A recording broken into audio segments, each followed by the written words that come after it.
Hi, ഞാൻ ബീന. ഞാൻ എവിന്റെ ആന്റിയാണ്. ഞങ്ങൾ ഈ കല്യാണത്തിനെ കുറിച്ച് ആലോചിച്ചപ്പം ഞങ്ങൾ പല കാറ്ററിംഗ്സുകാരെയും പല ഇവന്റ് മാനേജ്മെന്റുകാരെയും ഒക്കെ ഞങ്ങൾ കോണ്ടാക്ട് ചെയ്യുകയും അവരുമായിട്ടൊക്കെ ബന്ധപ്പെട്ടപ്പോൾ അതിലൊക്കെ വ്യത്യസ്തമായിട്ട് നമ്മുടെ ഡ്രീം മേക്കേഴ്സ് ബിബിൻ തേകിച്ചെടുത്ത് പറയണം. ബിബിന്റെ ഒരു എഫേർട്ട്, ബിബിന്റെ നമ്മളോട് ഇടപെടുന്ന ആ ഒരു രീതി, നമ്മൾ എന്ത് പറഞ്ഞാലും ബിബിൻ അതിനെ ഒരിക്കലും നോ എന്ന് പറയാതെ എല്ലാ കാര്യങ്ങളും ഞങ്ങൾ ആഗ്രഹിച്ചതിലും നല്ലതായിട്ട് എത്രത്തോളം ഈ വെഡിങ് നല്ല രീതിയിൽ കൊണ്ടെത്തിക്കാനായിട്ട് ബിബിനും ഡ്രീം മേക്കേഴ്സും ഒത്തിരി ഹെൽപ്പ് ചെയ്തിട്ടുണ്ട്. ഫുഡിന്റെ കാര്യത്തിലാണെങ്കിലും മറ്റുള്ള ഡെക്കറേഷൻ എല്ലാ കാര്യങ്ങളും ബിബിൻ നല്ലപോലെ തന്നെ ചെയ്തു തന്നിട്ടുണ്ട്.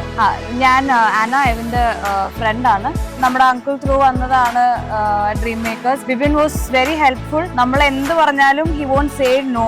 ലാസ്റ്റ് മിനിറ്റ്സിൽ പോലും എന്ത് ചേഞ്ചസ് വേണം എന്ന് പറഞ്ഞാലും ഹി വാസ് ഡൂയിങ് ഇറ്റ്. നമ്മൾ വിചാരിക്കുമ്പോഴത്തേക്കും he would have done it. It was a smooth dealing with. So we are very happy about. Thank U.